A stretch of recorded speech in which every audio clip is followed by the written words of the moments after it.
Dolphins fan. Let's go!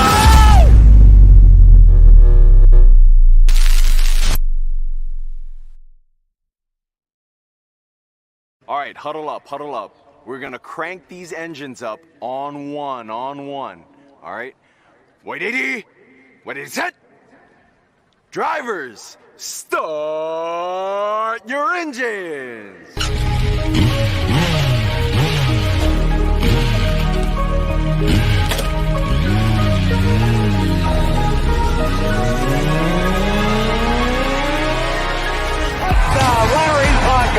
This is the Finish Line. I coached some great offensive linemen in the past. Larry Little, Dwight Stevenson, Jim Langer, all Hall of Famers, and Richmond Webb belongs to that same group. Here are your hosts, legendary Miami Dolphins left tackle Richmond Webb, Reason, and Mr. BallGame.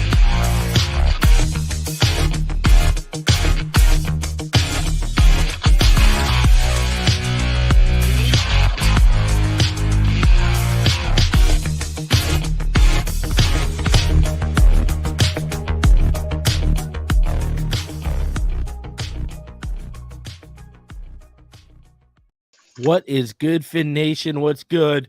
It's your boy Reason, and we welcome you back into another episode of the Finish Line. As always, I'm joined by the legendary Richmond Webb, the triple OG, Mr. BallGame, and kind of a little bit familiar format to what we did yesterday, where I went over McDaniel's combine. Tonight, we are going to go over the combine presser of Chris Grier. We got a lot to talk about, man, because hey, now the NFLPA is putting out surveys, and Miami is the destination. So we're going to talk about all of that. But before we get to that, gentlemen, how are you doing? How are you feeling? I'm going to get your thoughts on some things that have transpired since we last talked. But before we become Debbie Downers, how's everyone doing tonight? How you guys handling the off season so far? BallGame, go ahead. See the fresh cut and the goatee. Come on with it. Yeah, he took his glasses off, thinking he's sly with it. Come on, son. Yeah, that's it.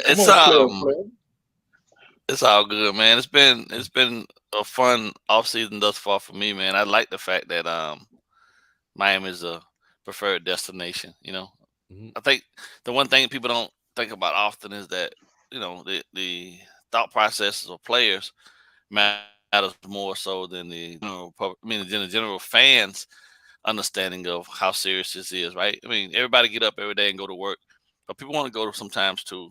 Everybody want to go to a job where they feel appreciated, and the atmosphere and the support that's there at that location is nothing short of extraordinary. And that's the atmosphere we've created. Done a complete 180, man, in such a short amount of time. But overall, that tells me that guys will come play here and not try to break the bank to be here. You know what I mean? I do believe that players don't often just chase dollars. You know what I'm saying? They do things that make sense. And playing for an organization where you are appreciated and you'll be supported, that factors in a lot, especially for guys on their second contracts. You know what I'm saying? Guys in the back end of their careers that are just looking to make a last significant push towards something great. So it's a good place to be right Bobby. now. Combine. Yeah, Bobby. Combines going on, things of that nature. Football is slowly creeping its way back into the fold, and into the fold again. And I'm anxious, man, to see how they do in terms of filling the holes on this team. And with free agency right around the corner, it's going to be amazing. So it's a good day. Yeah, we're officially good in March, right right now, bro. Yeah. We're officially in March now. Like when does the tampering window open? What is it? Like the 13th or the free agency opens like the 14th, doesn't it? Something I don't know. Anyways, I didn't do that research before the show. What? Yeah, we close. Richmond, what's going on, bro? How you doing? Oh man, good. Actually, today is my youngest daughter's birthday, so drove up to College Station and had lunch with her. But I think we mentioned it on either last show or the show before that. That to hear that Miami is mentioned in the top 10%. I think it was Miami, Minnesota, maybe another team, but to be mentioned as one of the most sought out destinations for free agents or guys want to play. And then we heard about the quarterback from USC last week coming out saying, he wanted to come play for the Dolphins. I think that's a good thing because I can remember not long ago, with everything Miami has to offer, the weather, no state taxes, just a great place to live. It was hard to get free agents to sign here, this and that. And just with, we get through the Flores thing, but we bring in Mike McDaniel and we sign the free agents. The energy is totally different. And one thing about the NFL, a lot of guys have friends on different teams, whether it's through college or just, relationships, this and that. And then when it keeps coming up, mention, man, I wouldn't mind going to play for Miami. I wouldn't mind going to play for Miami.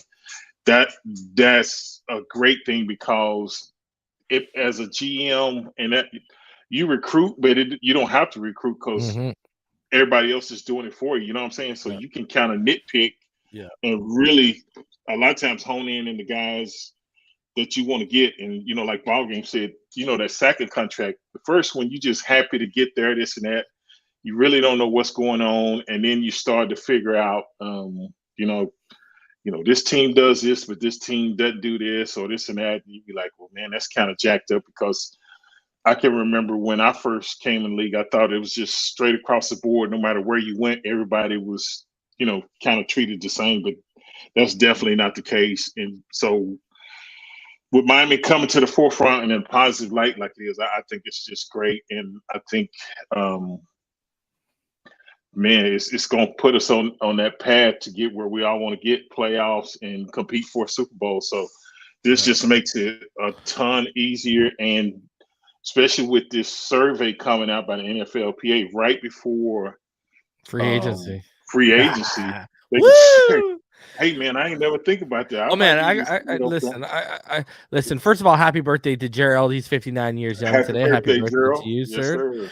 Okay. On top of that, Yes, sir. I had this conversation with someone yesterday. Relationships matter, and you look at with Tua right now, and the narrative flipped on Tua. No longer do we have people like Jonathan Franklin Myers questioning Tua. Players in the league saw his ceiling. They saw the production level he was playing at, and they were like, a lot of people flip. Now people want to play with him. And on top of that, I said to this person, I said, when you try to talk about McDaniel and Tua, we might have the two guys where if this offense pops off and this team gets – who are two better recruiters than them in terms of they're the two of the easiest guys to get along with at their positions, whether it's a head coach or a quarterback in the NFL. I mean, someone just, homie Austin just said Josh Jacobs season. And that's after today's news that Josh McDaniels said they are not moving forward with pursuing Aaron Rodgers. My whole thing, the only thing that was keeping Josh Jacobs potentially in Vegas on a franchise tag was if they were going to pursue Rodgers because they wanted to keep pieces around him. Now that he's gone, they drafted Zamir White, and I know for a fact there's mutual interest between I know Josh Jacobs wants to be here in Miami. Like, I know there's a couple running backs for sure. I know Tremaine Edmonds has been telling people privately to the point where Bills players believe he wants to come to Miami. Like the player, it's flipped. We all heard his dad had made it. His dad said he wanted both of his boys. Yeah, because his dad played here too, right? But Jordan Poyer, I got some info that Jordan Poyer is going to cost less than his franchise tag, and we all know what his interest is in coming here. Now, listen, I think I've had a conversation, not only long in the tooth, but I think. When you're talking about a Tremaine Edmonds, let's start there for a sec. If this guy wants the 17 or 18 million that is rumored out there, which I heard he's not going to get, but let's say he does, right? Even let's say 16 million, we could get Bobby Wagner and Von Bell for like 17 million. You know what I mean? Like that, or Levante David, and you know what I mean? Like that just makes more sense for a guy. Like I could get 2 for 1 at that position. It just makes more sense where I think Bobby Wagner and Levante David are better than I like. Tremaine Edmonds has got the age upside, but they're better players than him.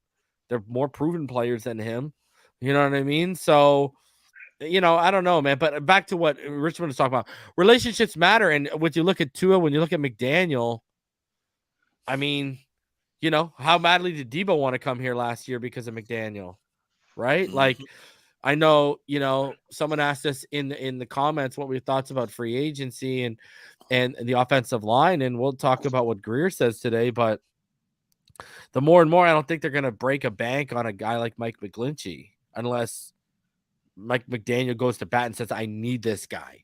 But I don't know if you guys knew this, but someone pointed out in my chat a couple of days ago, every first year where Fangio has gone to a new team, the majority, and he put the numbers up, but like 1 year, right? He went to when he went to the Bears, I think they had one of the teams he went to, they had 8 new free agent signings. 6 of them were defensive. Then another team he went to, they had 4 new free agent signings. 3 of them were defensive. I think they're gonna, I think they're gonna double dip in this. I've been saying this. They're gonna double dip in linebacker. They're gonna take one in the draft, and I think they're gonna sign one. I think they're gonna go with another free agent, but people got to listen too, right? Jevon, and this is where you can come in here, BallGame.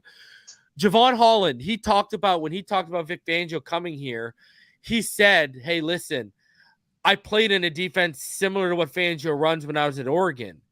And what have I kept telling people? I mean, you could move Brandon Jones up into that box, being that hybrid role, and use Verone McKinley.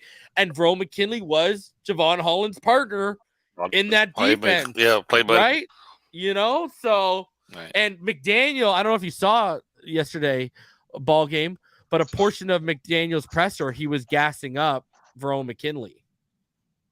So yeah, there's huge upside. There's huge upside in all of these kids, man. So yeah. I think a lot of what needs to be done, bro, is just he's got blank slates. Like they're not too tainted in terms of being convoluted with a whole bunch of bad stuff from the NFL, that he can come in, wipe the slate clean with them, and start them fresh with his stuff, and then they can take to it faster. You know what I mean? There's not a lot of bad. Yeah. I don't see a lot of bad habits from the young guys. You know, it's just lack of experience. But he can feel that with his knowledge and pour into them, and they'll be just fine, because he's a bridge between what they don't know and what they, what they know and what they don't know. And he's a teacher. That's league known that he's a teacher. So that's what these young guys need. So. Well, you know what's crazy to me, ball game, and we're going to get into it in 1 second here, guys. But just flowing off that, and speaking of Jevon Holland, like, I had these conversations with you and EM. You guys know that, like, I love my safeties, right? Brian Dawkins, I loved him. I loved Ed Reed. But, like, the guys the last couple of years, Derwin James and Justin Simmons, and you look at Justin Simmons and what he was under Fangio, and you look at the tools Holland has, and he got a higher ceiling than Justin Simmons, bro. I mean, I don't know what to say. Like, and that's scary, because Justin Simmons was like an all-pro or a Pro Bowler, under Fangio. But I wanted to get your guys' thoughts before we get into everything here, because this is going to be key. It's one of the first things Grier talks about.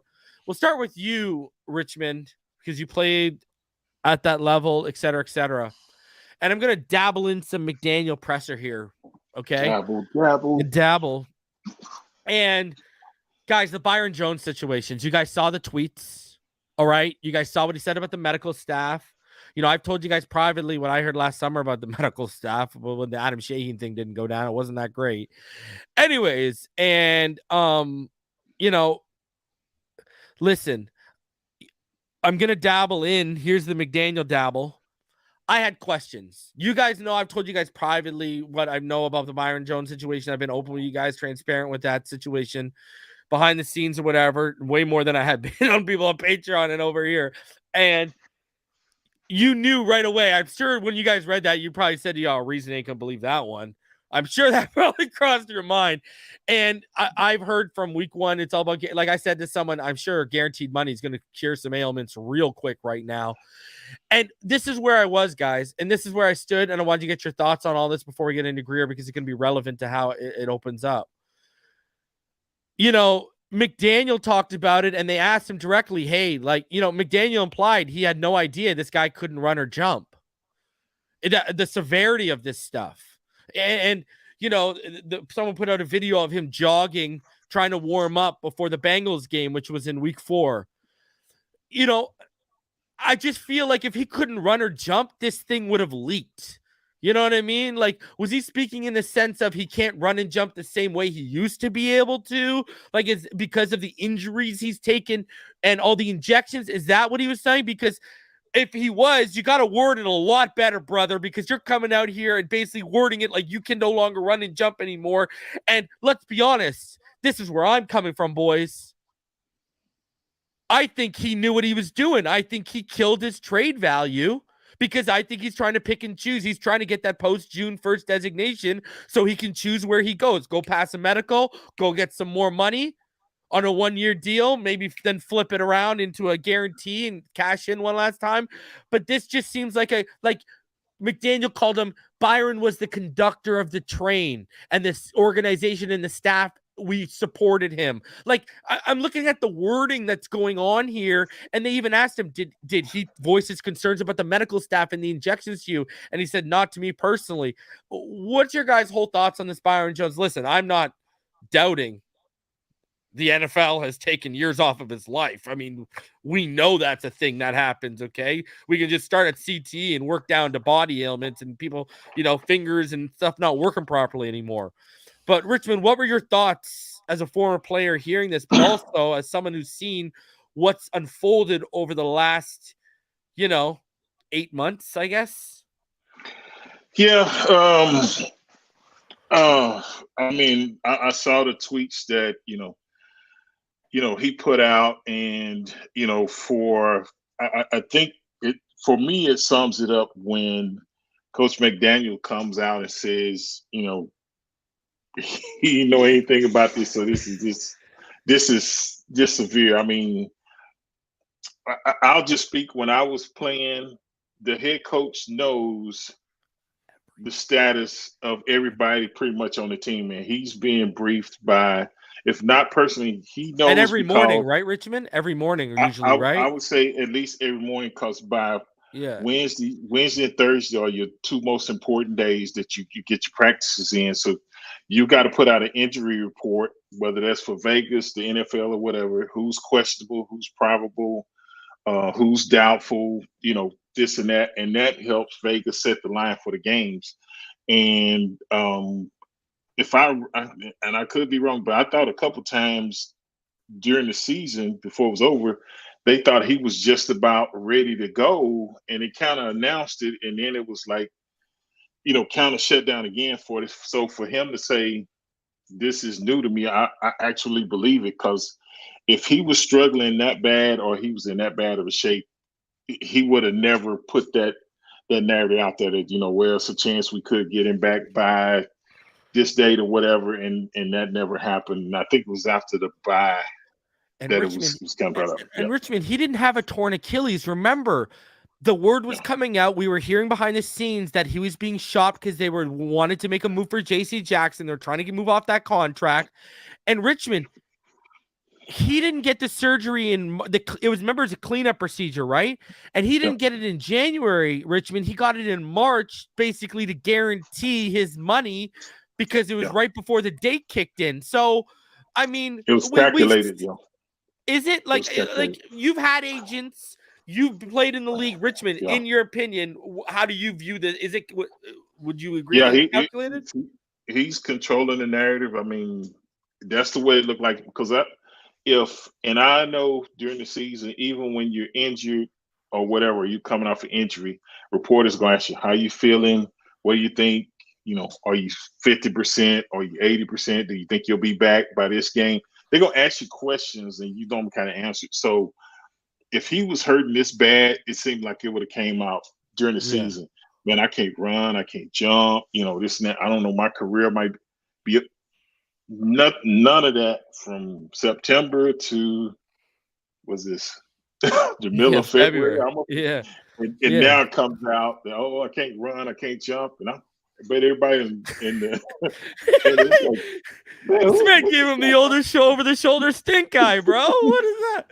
It's just I mean, do what you got to do, bro. But it's just, they don't look good, and normally they run a much tighter ship than that. So for McDaniel to say the way he did, the way I interpret it, I understand what he said.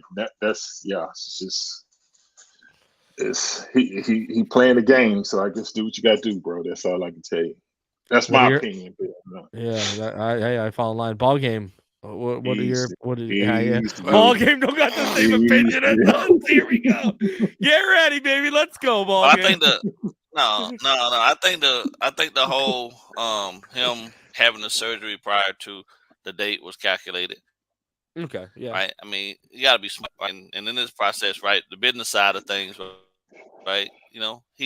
I'm not mad at man for trying to take care of his family, but what I can't wrap my head around is that if you were if things were so bad and things were degrading with you in terms of your physical abilities to the point that they were that bad, like how is everybody shocked now at this point to hear and see you tweeting out that you can't walk, that you can't jump, you can't run, when they were anticipating you were a part of, they would have made a whole bunch of other different moves after week 4 if they thought that there wasn't a chance that you was coming back, because the trade deadlines, there were a bunch of things that they could have did and went out and made some moves that they had not had knowledge that you wasn't coming back at all.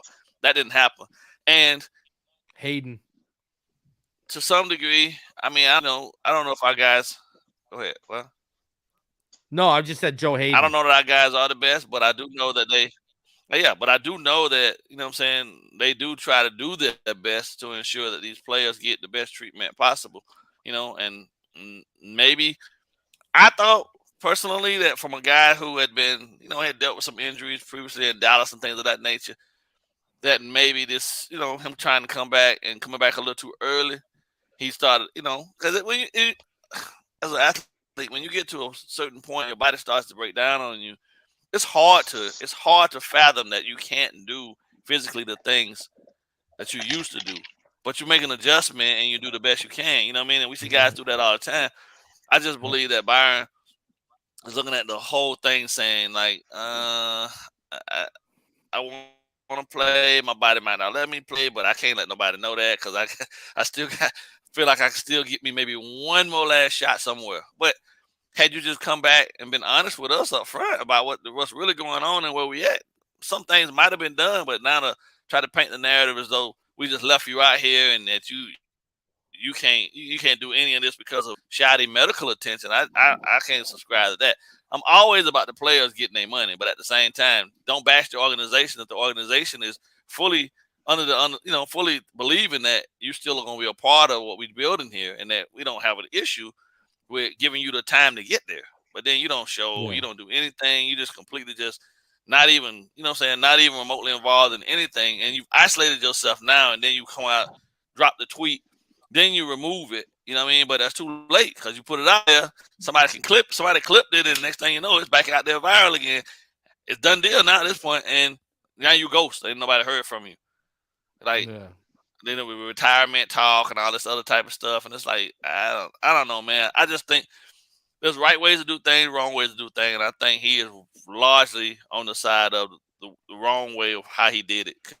Because at the end of the day, none of this is gonna net you, I believe, what you really want because your value is unknown now at this point, and you got to prove to somebody that you're worth getting the money that you want. And if your body ain't holding up the way you say it's holding up, then you ain't gonna get that at all. They might gonna take no chance on that. They just say, you know what, you're a veteran, over 30, we'll let you ride, bro. You know what I mean?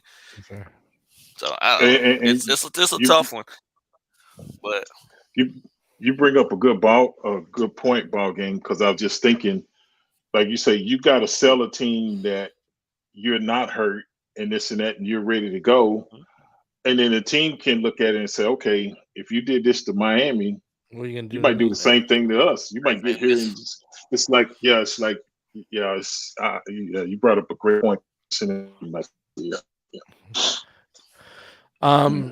Before we get into it, Philip Leduc says, if you only have one trade for one player, who would be that primary target for 2023 plus compensation you are willing to give up? Okay, I'll give you one for offense and one for defense. Offense isn't really, he's not on the block, but the defensive guy is.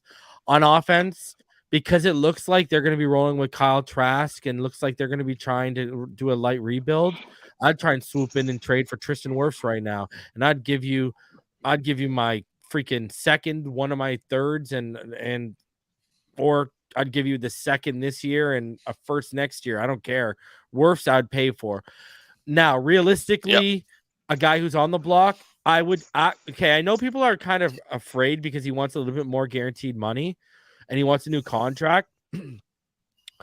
I would actually trade for Jalen Ramsey, and I'll tell you why.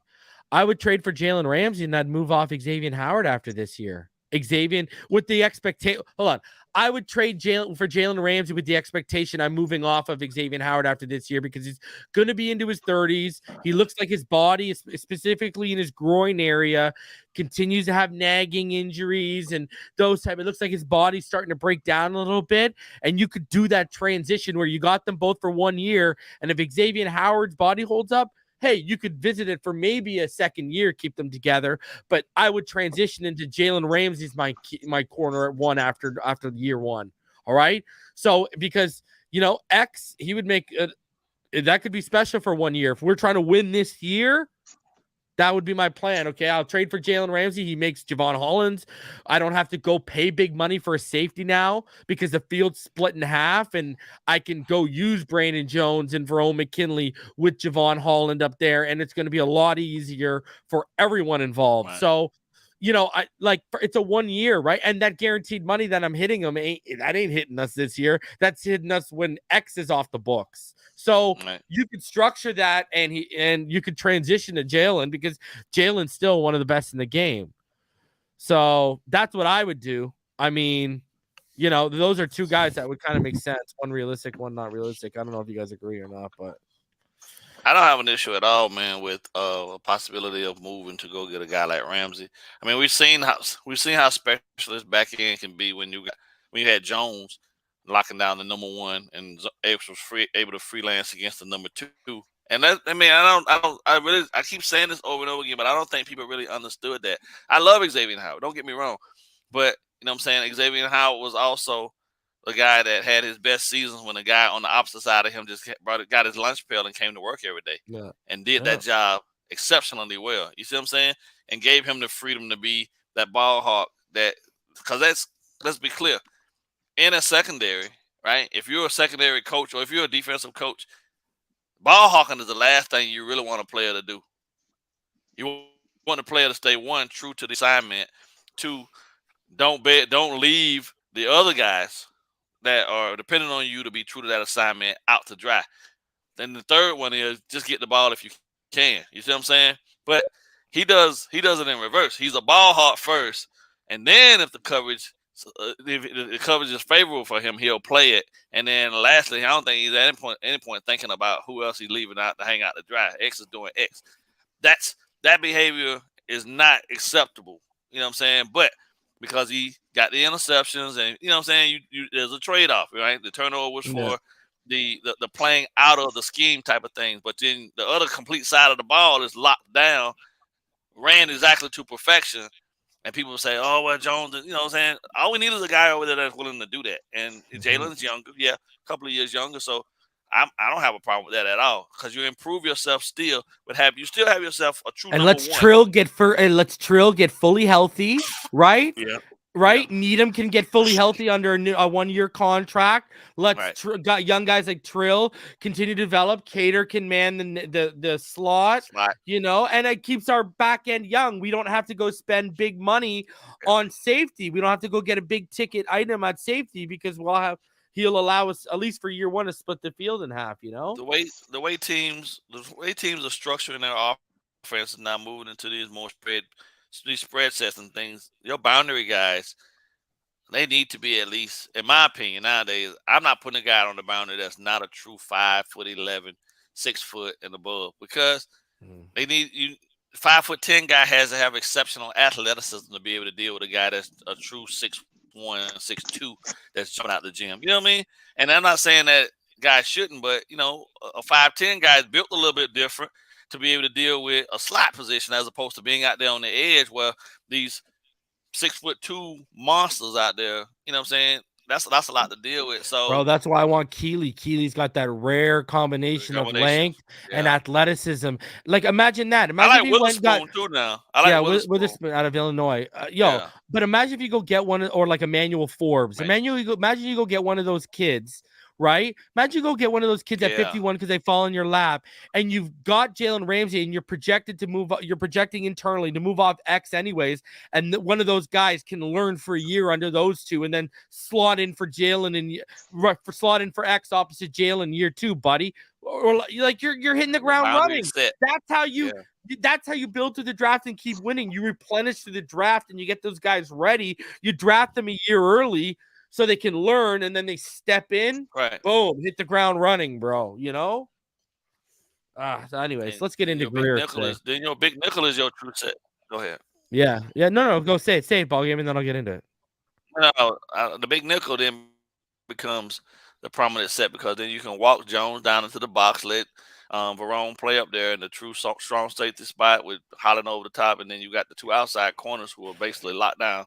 And so you only nearly need them at that point to address having you can swap out one of your inside linebackers with, one of your other safeties, and then you got one true linebacker on the field, and you're gonna get weak boxed against the run, and at the same time you got pass coverage everywhere, because everybody's looking to pass one first down, second down, third down.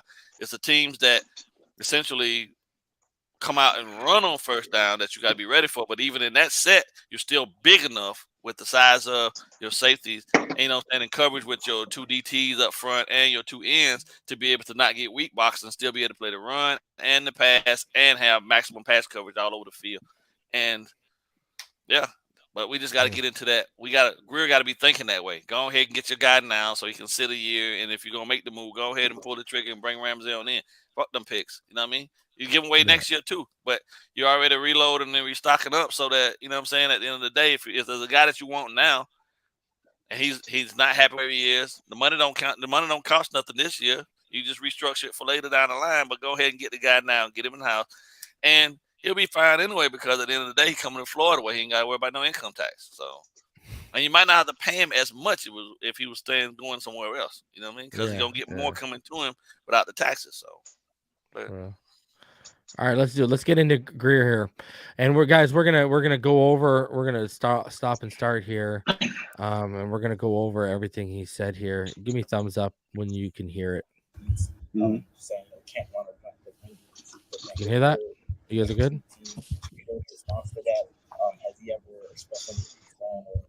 I can't make out what he asked him. I'm gonna tell you. Okay. So he's being asked about the tweets of Byron Jones. I was like, has he expressed any concern or frustration right with his rehab? I had to come in early for some committee meetings, so I did it. But talked to his agent, we had a good conversation, and with Byron, we've always had great communication in terms of he has a very good relationship with our training staff and doctors. So from our end, it's been very transparent, a lot of really good communication between him, his agent, and our trainers and doctors. So I think we're in a good spot, and he's he's working hard, trying to get back and play, and he's been in communication with us through the process. So I know you want to reaction, but I really didn't, because we talked to the agent and he was good, and I told him, I said, we talked to Byron just to check in again with our doctors once they get through the combine with all the medicals and stuff here. But no, we've had no indication of anything that's it's been a really good relationship. He stopped himself. He cut himself short. We had no indication. No, it's been a really good. So now the expectation he'll be on the team right now. Vic is in back 2023, in Florida, kind of just looking over the team. So he's going to have some say in this, because I think with his scheme and what we're doing, and we'll also talk with Byron too. So Brian. So a lot of moving parts right now, and not running around the answer, but that's just kind of where we are right now. And now he's asked, is there confidence he can play again? Is there what? I'm not a doctor. I don't know. I don't want to speak but we've seen him. When I last saw him, he was working out, doing everything he can, trying to get back. So, yeah. So Chris, do you go on the assumption that if you get him able to play in 2023, it's like extra, or are you counting on him as your starter opposite X? No, I think you have to look at every option. You always have to look at all different scenarios and try and plan for best case and worst case scenarios. So right now we're not making any assumptions on anything, and just let him continue to attack his rehab and then see what happens. Not making assumptions on anything, but they're quick to call Tua the starting quarterback for 2023 coming off concussions. Anyways, okay. Can we all agree that this is just politics as usual? It sounds, again, he didn't know about the extreme that Byron is claiming. Seems like it's news to Grier. Your guys' thoughts on what Grier said? Richmond, start with you, and we'll get to BallGame right after. Yeah, I mean, it was political. He didn't go and just throw him up on the bus, but for him to say that, Byron had a great relationship with the doctors and the training staff. And he even said, we've seen he's working to get back. So if you're working out and you're having all these issues, you wouldn't be consistently working out if you can't run, you can't jump, you can't do this and that. So I think he they got blindsided or hit upside the back of the head with him dropping that tweet, but they knew exactly what he was doing. So they said, okay, you're gonna play it this way. We're not gonna just beat you up in media, but we're gonna play it politically. But hey, behind closed doors, like you said, when other teams start to call, this is a guy. He was working out, this and that, blah blah blah. For some reason, he couldn't get back on the field, and now he's saying, you know, he couldn't run, jump, this and that. And they document everything, you know, from your workouts to, you know, your rehab when you coming back from, you know, an injury or whatever. They have all that documentation. I don't know. I mean, I know why he went that way, but yeah, he just played the political game there. And you can tell, you can look at his eyes and stuff and kind of tell that he was choosing his words very carefully and saying, and like Reason said, he even said, Tua is it was a definitive, Tua is our long-term quarterback. We're gonna work on this, that. But he just said we gotta explore with Byron, We're not making any assumptions. Yeah, it's just you just gotta read it. So he said it without me saying it, but yeah. Go ahead, shout out to Hooked Up homie. Joe for becoming a member. Go ahead, the ball game. Let's hear your thoughts.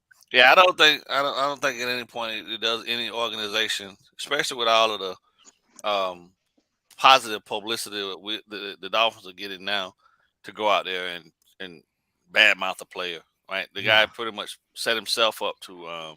Grier's a class act in that way too. Ball game. Right? Yeah. But you know, we don't gain anything from that, because at some point now, teams are going to be calling and asking and inquiring about if he is available. Somebody going to call and ask about him. He's going to need us before he going to need them before they need him at this point. Yeah. And Grier did it. He did it the way I would have did it. I don't need to knock you in the media, because they're gonna have to come knock on the front door to want in anyway, and we got the rights to you. So if you want to get paid, it's gonna have to go through us. Yeah, and you're gonna have to atone for all of this. You sat out. You basically bailed on us. Because he's saying I saw him working out. Man saying he can't run and can't jump. Somebody lying. So there's one side here, and somewhere in the middle is the truth. Now who lying? Because all the Dolphins wanted you to do was come earn your paycheck. And remember how adamant, guys. And let's just watch. Remember McDaniel's demeanor, how adamant he was. He's going to be ready for the season. And then by like the bye week, he just like didn't even want to talk about it anymore. Remember, he just totally like wanted nothing. You could tell like Byron, that sounded like, I want my guaranteed money. It's just lining up that there's no guaranteed money left on his contract and all this is going down. I'm sorry. But hey, right. like I'm just like ball game. I ain't here to judge or watch a man's pockets. Do you, boo-boo? All right. So look at BallGame. Look at Richmond. All right. Let's keep it going, because after talking about Christian Wilkins and basically saying that Wilkins was going to be a priority, he gets into the Tua talk right here. So let's get in here. Where do you stand on his 5th-year option? I think with us, we're still having all those conversations because there's a lot of factors that go into that. And I think now that we're finally finishing up the coaching staff, that we'll focus on some of these answers and coming together. And Mike and I will sit and talk about it, and as well as with Mr. Ross and Brandon Shore. So we'll go through it and we'll make our decision then. But all expectations, he's our quarterback, and he's our quarterback here to be successful. A lot of different tune than Byron Jones. Are the dynamics different for the quarterback position when you have the 5th-year option, given how people are going to take it one way or the other? Yeah, but you try and take that out. In terms of belief in the quarterback and not belief in the quarterback. Think are best for the organization and the team, So there are always factors. It's the quarterback. That's the position that everyone talks about. But for us, you just try and remove emotion and try and make good, sound, smart decisions. And hopefully it's the right one. Okay, so we'll go over this quickly because it's not really – he doesn't get into the extension that we're talking about earlier. But – they keep bringing up the 5th-year option, and this kind of is a segue for me, guys. And I want to just put this nugget in your brain, and I got to give, hey, it came from Dolphins fans' mind, so I got to give, this is his idea, and it clicked with me when I heard it. It's the reason why we're seeing guys like Joe Shad and, flip and say, remember last offseason, he was very against Tua on the Big O show. Now he's advocating for his 5th-year option. You got a lot of guys in the South Floridian media kind of advocating for his 5th-year option. And you saw it getting brought up here. And we'll get in. We'll leave up the long-term extension talk till he actually talks about it. But do you think they know something in the sense of that, it's pretty much a lock because people are like, oh, well, why haven't they locked it down yet? Well, why hasn't Burrow got his 5th-year option? And that's an easy decision. Why hasn't Herbert? It just hasn't happened yet. All these teams got till May. You got till after the money you spend, right? In free agency. So what are your guys' thoughts on this in terms of just the 5th-year option? Do you guys believe it's something that should be activated at $23.1 million? Because the franchise tag for that, for if you don't activate it, would be about just over 41 million, and the transition tag would be just over 36 million. Go ahead, BallGame. Hell yeah, it's a no-brainer. If you can get a guy who, prior to them shutting him down, because listen, man, I had people ask me this too. I'm gonna go ahead. I believe that they wanted him to play, but I believe the NFL stepped in and said, this is our cash cow, bro. Number one selling jersey. You know what I'm saying? Nope. We're going to go ahead. We're going to go ahead and shelf him. We're going to keep him in the protocol. You know what I'm saying? We're going to go ahead. Because they see the big picture, too. If and when Tua is in a position where, like next season, he plays 16, 17 games in the regular season. He play all 17. They making money. You know what I mean? Yeah. And all these kids are investments for them as well as everything else. And people got to start looking at the bigger pictures. So it makes sense to me that if you can get him at 23.1 as opposed to paying an additional 12 or another double 18. That. Yeah. You know what I'm saying?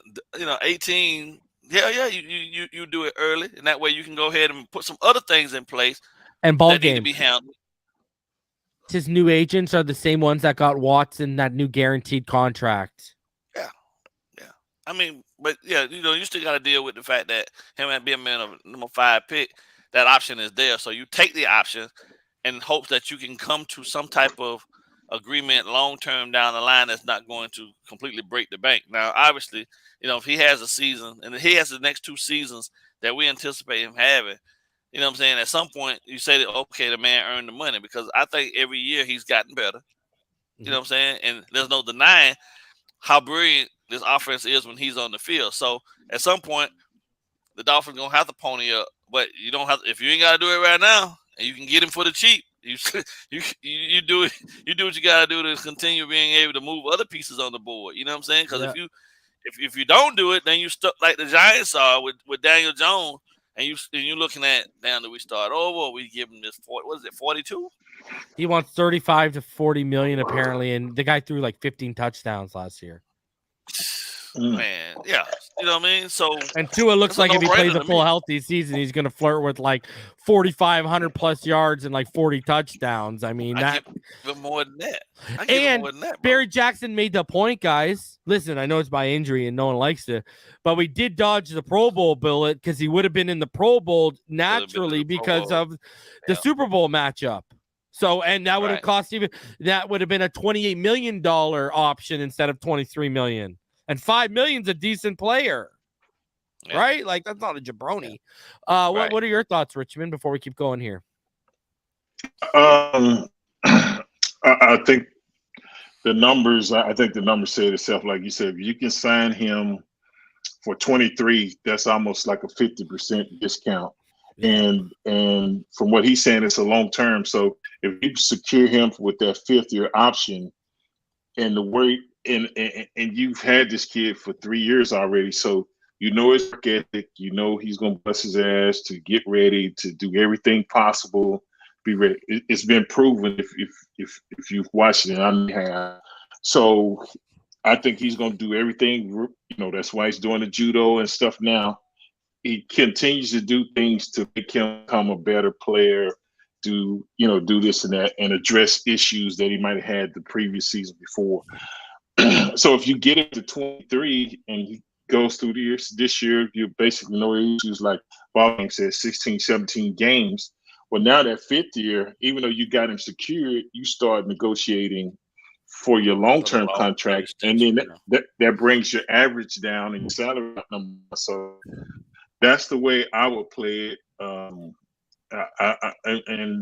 Like I said, I think everybody is on board with Tua. I mean, he's a true leader. They've seen his work ethic, even like you said, Josh Jacobs. Well, that's the Bama connection. So, he's going to come down here, they played together before, this and that. But I think Tua is a likable guy because he's going to always, he seems like he's the type of guy that's always accountable, never looking to say, blame this group, that group. If it doesn't work, it's things that I could have did better at. And then you're living on the line for a guy like that. So I know the organization sees that, and his teammates see that, and other guys that play at other teams where they say, he's accountable rather than saying, well, I did my job. He's not that type of guy. So he's everything you want to be. He's a true leader, and it just makes sense to do the 5th-year option. All right, let's get into it now. He discusses the O-line. How big of a priority is finding a starting caliber offensive lineman, or do you feel that you have 5 guys in place? I think at the offensive lines we showed last year, we went out and we added Eric Fisher and signed guys, and injuries happen, especially that position. So for us, it's continuing to add depth to that position and the competition and create spots. The guys made tremendous strides last year. You guys have heard Mike and Frank Smith talk about how happy he is with the development of some of the young players. Obviously, like with Austin, he just needs to stay healthy so we can get a full evaluation of him. But with Connor, Liam, Rob, and obviously Tehran, we feel a good core guys right there to start with, and Rob Jones and Lester Cotton coming in, playoff game, a young player. So excited about some of the development potential of some of the players. Okay. I just want to say, just for point, he listed, this is a quote, but with Connor, Liam, Rob, and obviously Tehran, we feel we have a good core of guys right there. He listed Liam Eichenberg as one of the core guys. Mm-hmm. How scary of a thought is that? And then, talking about Tua, notice how they didn't talk about Tua staying healthy so they can get a full evaluation, but they do with a guy like Austin Jackson because of what they like. This just seems like they're going to continue to try and make it work. Like, you listen to that, and I mean, just your guys' thoughts. That doesn't sound like a GM who's about to spend heavy on the offensive line and free agency. Well, I think I'm gonna touch this right. Richmond, tell me if I'm wrong. I think the fact that they went out and got the new line coach, Butchberry, right? Yeah, but is their way of fixing it, right? I mean, a guy that knows the run scheme, the type of running Mike wants to do. I mean, that's where you start first, right? If the guys are, nobody can deny, Austin's athleticism. That's unquestionable, and Liam's ability to catch on to things fast. Liam just got to get stronger, but at the same time, you go get a guy that knows, saying the scheme inside and out, and you start there, and then that's when you can start trying to figure out if these guys can actually be what you want them to be. But a lot of Austin's is based on the fact that they took him in the 1st round, so they don't want to. You don't want to. I know if I would agree, I wouldn't want to have a bust on my resume. You know what I mean? Yeah. So coaching still matters, and these kids are still. You gotta think these kids are still young, bro. So that's fine. You can learn behind someone who's older and knows what the hell they're doing. Yeah, I just don't. We're getting into year 4 for it's year 4 for Austin, and it's what are we into? Year 3 for Liam, and they've given us 0. Like, at least Tua with his injuries has, early on showed us flashes, but now we saw his ceiling, his top 5 production at his level. Like, they haven't even sniffed top 50 at their you know what I'm saying? Like, arguably, what we say, second hardest position to learn in the NFL. Well, what's I first? don't know. Yeah. Just saying. Richmond, what are your thoughts on this? We're gonna move on. We're moving. Yeah, I think from what I was hearing, and with Austin Jackson, I think he didn't play much, but before he actually got hurt, he was playing pretty decent. But at the same time, you need a player that's, like he said, he's got to prove himself this year. And you got to be able to be a little bit more durable, I guess, in Austin Jackson's thing. So if he can start out like he did and continue to do the season, but he had the high ankle sprain and he just never could come back from that.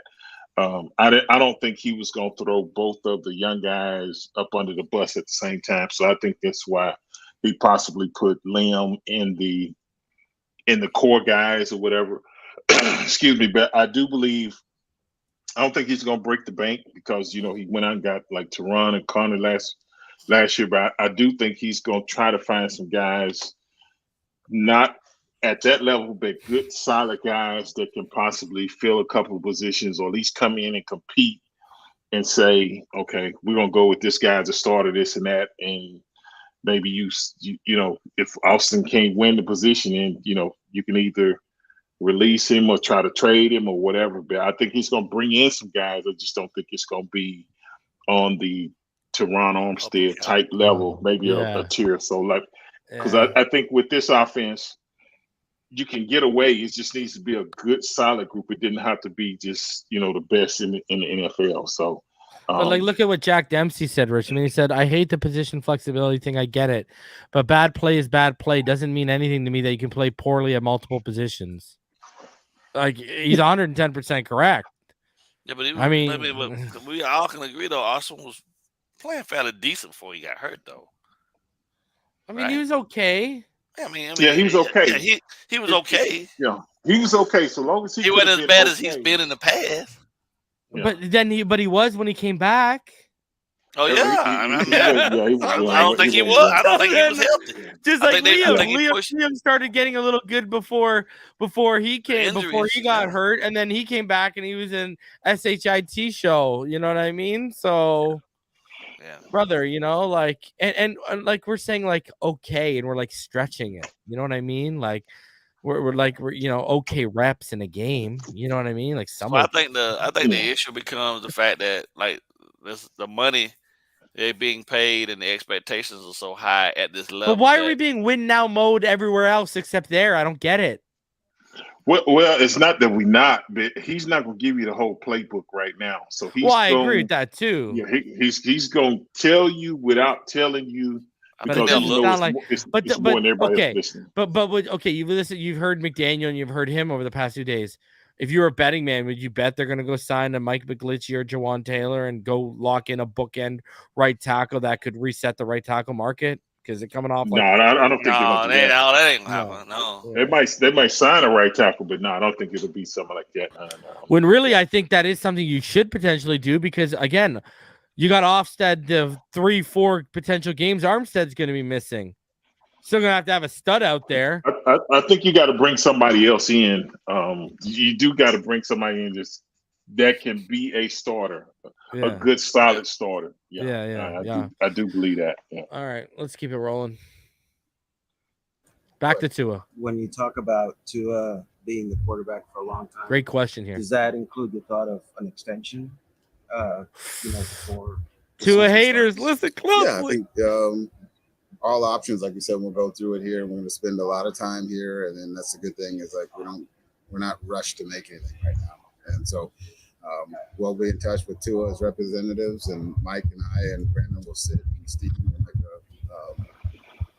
a push for things, and we'll talk and we'll see where they stand. But we're very, like I said, very excited for him. The strides he made this year with Mike and the offense. I mean, you guys have been here, have seen it. It was really exciting, and to see the work he's put in that you guys don't see. At the facility and around and off has been really incredible, and the dialogue between he and Mike, just talking football as much as I've never heard as much football as he talks about Mike and stuff he sees even from other games, and it's pretty cool to see. And when you're talking about like a 5th-year option and an extension, durability starts to be a factor because obviously you're committing for a long time. Mm-hmm.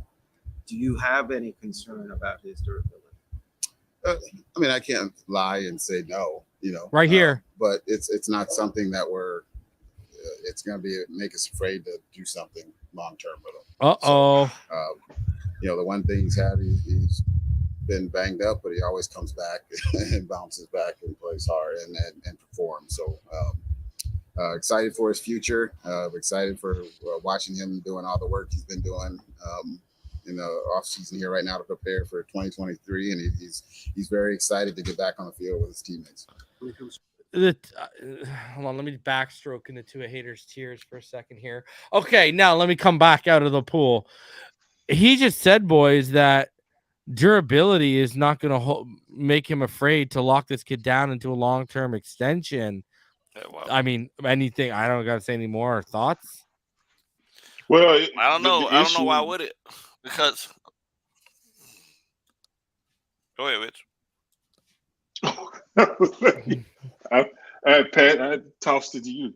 No, the only thing I was saying is it wasn't so much an injury; it was the concussions. You take away the concussions, and he played the whole season. So it's not like he had injury here, injury there. He had the concussions. Are they a concern? Yes. Did they err on the side of being extra precautious? I do believe that. But I mean, I'm not a doctor. I'm just giving my opinion. But I think they look at it and say, if this is our guy, and we plan on him being here for a while and being long term, let's be safe than sorry and say, okay, we'll just hold him out. We're gonna just shut him down, and then this and that. And the first thing he said is, you look at his work ethic.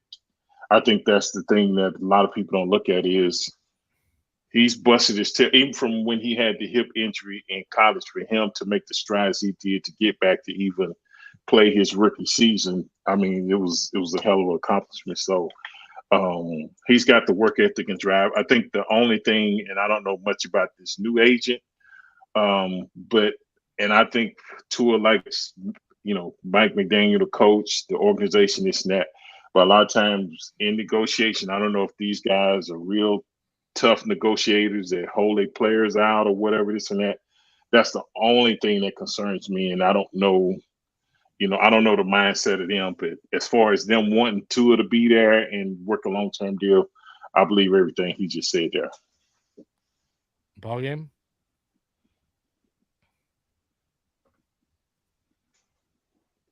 You're muted. I don't have any reason to believe that they haven't already sat down and had these conversations about Tua. Yeah. And I don't see. I mean, in the football world, although it's unfortunate, anybody that knows football know that a concussion is not an injury, right? So you don't look at it the same, and you don't view it the same in terms of how you go about evaluating a player in regards to their durability and things of that nature. He playing the quarterback position in a sport that's probably one of the most violent sports on the planet. So there are going to be things that just going to be out of his control, and you're going to get hit. You know what I'm saying? And unfortunately, it is what it is.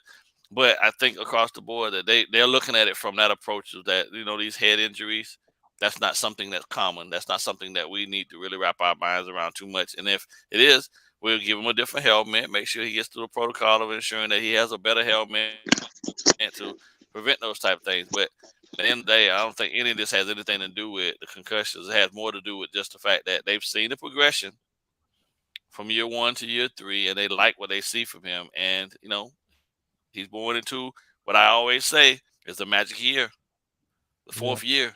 Christian Wilkins pop, Tua finna blow their head off of this thing. You see what I'm saying? And I just say stand by to stand by. I think the Dolphins now at this point are headed in the direction that's, without a shadow of a doubt, going to set them up for long-term success. They're going to do everything right.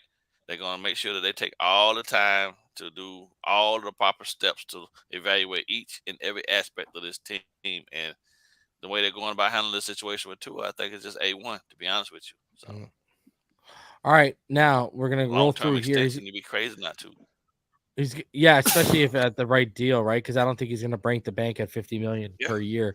The sooner you get it done, the cheaper he's going to be, right? So, anyways, and if he stays healthy, you're going to look like a freaking genius if you're paying this guy between 35 to 40 million in like 2 years. You know what I mean? That's going to be a ridiculous market value. So, okay, so he's going to talk about. People have been asking about running backs in the draft, where he's going to be asked about running backs. He's going to talk about the backup quarterback position, and then he's going to talk about Vic Fangio, and we'll wrap up with that. So let's roll through it, and I'll get you guys' thoughts on it. When it comes to running backs, could you potentially be more open to taking one draft selection than you have in recent drafts? So could he be more open to taking a running back? There's a really good player, an opportunity to get a really good player. We can't pass up anything right now. So we need some depth at some spots, and running back, obviously, with no one under contract on the roster right now, would be one. And there's some good players in this draft. So, we'll always keep looking. And you guys know how Mike loves his running backs. Mariota and Wentz are examples of a couple of veterans with pedigree. No, thank you. Interest in They're losers now. I don't want potentially them. one or the other, or someone very much like Give me that. Baker. Yeah, we've had some preliminary talks, Mike and I, just about the guy to come in and to be the right guy to fit for this offense and what we're doing. So, yeah, every player's on the table. We'll talk about every one of them. We've talked about a couple of them already, but we'll keep turning it over and try and find the right guy to come in. No, and I said the good thing is I think, a lot of people, want to come in. They see the excitement of the offense and what Mike's done. I know the Heisman winner made some noise with his tweet about wanting to play for Miami, and which is always pretty cool because they see what Mike's done and his coaching staff have done offensively for us.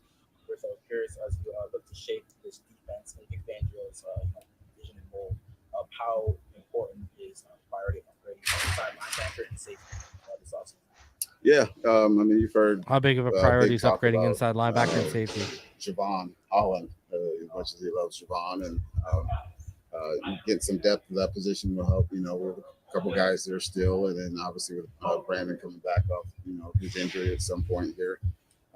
Inside linebacker position, yeah, we have really two guys under contract there, so we need to build some depth and create some competition there, and we'll do that. We've had some preliminary talks about stuff, but when we get back, we'll really hit it with Vic here in the last couple of weeks before the start of free agency. All right, so then he goes on to basically just, basically continue to drive the nail in Mike Gesicki's career here as a Miami Dolphin. After that, your guys' thoughts on what he said there?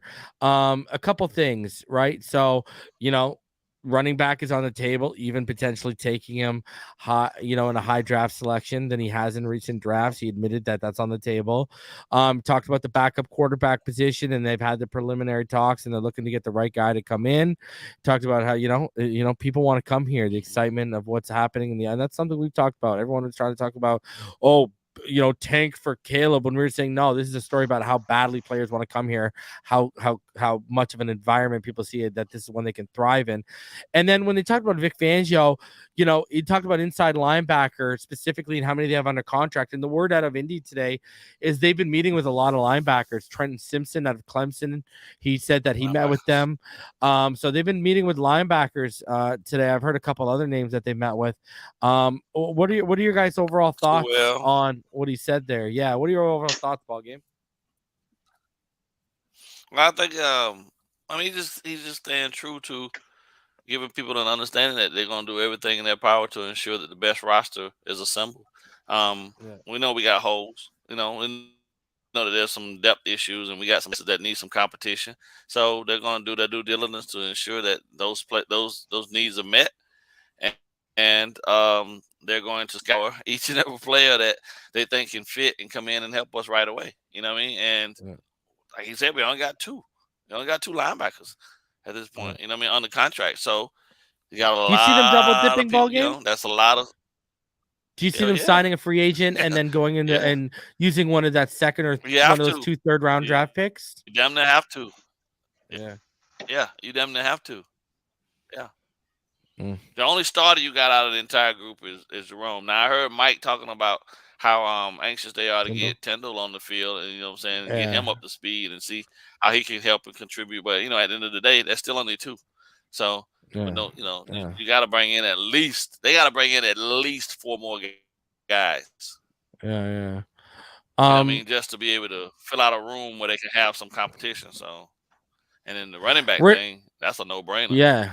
Yeah, for real. It's about time he spent something on that, bro. Richmond, I was going to ask you, during your time there, you guys only had one 1,000-yard rusher. I mean, Marine only had one 1,000-yard rusher, and Kareem Abdul-Jabbar.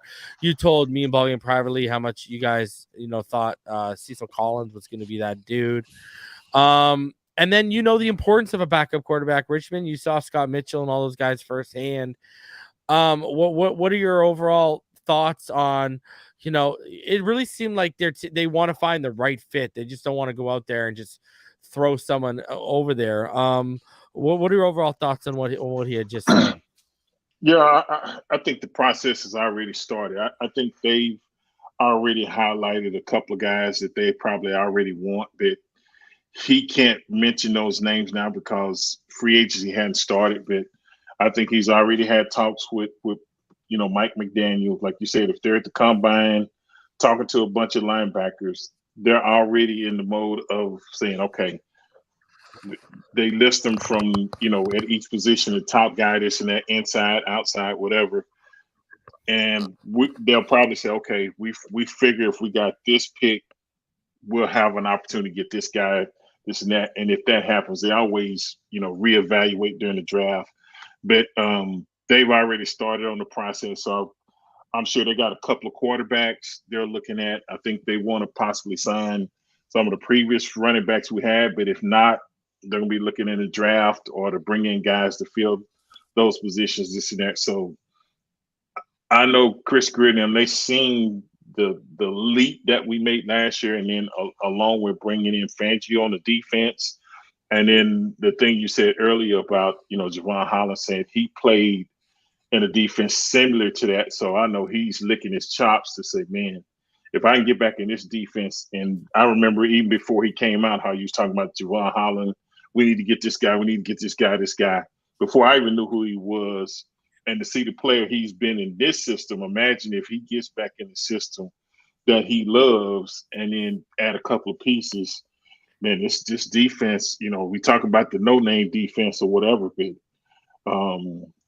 we had a pretty good defense, with Jimmy Johnson. We had, Zach, Tembo, JT, all those guys, Sam, Pat Surtain, this and that. It could be, that's when it gets really, really fun. So if you got it on offense and defense, that's a scary thing. So I think they know where we at. I think the positives I take from this is now you're starting to get positivity from other players around the league, possibly free agents want to come in and say, this is one of my top destinations. So it's not going to be hard to negotiate this. It's going to be a lot easier to put it together than, say, 7-8 years ago. So I'm excited. All this is good news to me, but I think he already knows. He just couldn't come out and say today that, we looking at this guy. I know we're not looking at this guy. He's not going to, because the reporters, if you tell them, they're going to put it, and then the other 31 teams know who you're looking at, this and that, blah, blah, blah. So, yeah, they've already started. They hit the ground and they running. So, y'all just be ready. You talked about the destination again, and that's the perfect proper segue for our last topic here. So the NFLPA, they released this today, the NFL player team report cards. And it says, one of our core jobs as a union is to improve the overall working conditions for our players, which includes the daily experience of players at the team facilities away from the lights and cameras. 1,300 of our players provided info to share with one another about their current club to not only help them make important career decisions, but also help raise standards across the league. Our goals were to highlight positive clubs, identify areas that could use improvements, and highlight best practices and standards. To learn more about the background of the initiative, et cetera, you can read from JC Treader. So you come down here, you come all the way down here to Miami, and you can actually click on us. And that is when you click on us, it's going to open you to this screen and show everyone that the Miami Dolphins are second of 32 teams. And I mean, you can see the breakdown here. We can get into the breakdown, but this is how they ranked in key categories. Okay. So, overview, the Miami Dolphins ranked as the second best team in the NFL according to the results. The facilities grades out at the top of nearly every category. The staff is well respected. The players feel like both the trainers and strength coaches add to their success. The only complaint among respondents for the Dolphins is that they would like a better post-game facility family area with more accessibility for players' families. Our survey results show that 97% of the respondents believe that club owner Stephen Ross is willing to invest money into upgrading the facilities, making him 8th in this category. So, treatment of facilities, they were 18th. They were a C+. Food service and nutrition, they were A. Weight room, A+. Strength coaches, A+. Training room, A+. Training staff, A+. Locker room, A+. Team travel, A. I mean, did Byron Jones take this survey about the strength coaches and the training room and the staff? Anyway, so you see we were 4th in travel, 18th in facilities, but tied for 1st in everything else. Now, treatment of facilities, this is what they had. So they said they offer a family room and a daycare. And the post game, they only give limited number of passes in the post game area, which with players with larger families feels is very restrictive. So that's the worst they did. But gentlemen, right before free agency comes out, the timing couldn't be better. You know what I mean? The timing couldn't be better. I'm just saying, we got sunny South Florida, and you see all the players love it here. I mean, hey, Miami is just not a vacation destination. It's an NFL destination right now, it seems. Your guys' overall thoughts about, hey, not lining up. The players don't share the same feeling Byron Jones does. Let's put it nicely. So what are you guys feeling about that? What does that tell you all about your favorite football team? BallGame? Go ahead, BallGame. Well, one, it tells me they're very smart. Shit. Because we're still dealing with COVID still out here. So if they were restrictive on the number of people that could be back there in the back end of the facility after the game, after the game, that's just a safety. That's a safety thing. I wouldn't necessarily consider that a bad thing that they give a crap about keeping players safe and restricting the number of people back there. But overall, when you look at the list and they're the number 2 place, or number 2 preferred destination, that's gonna be hard to deny. You know what I'm saying? Some people, agents might be just calling just to see if we want their player services. You know what I'm saying? The player that they represent. That's a good space to be in. Damn sure don't want to be 29, 30, and 31 on the list. And 32, God knows. BallGame, did you see the comments? Jack Dempsey. Did you see the comments, BallGame? Jack Dempsey saying the Cardinals scored really bad. They charged the players for meals. That's crazy, bro. That's crazy. Bad enough that you're going out there putting your on the line. Now you got to pay for your food too. God damn. What are your thoughts, Richmond? Because guys, what would we have scored if they would have involved the tax bracket here?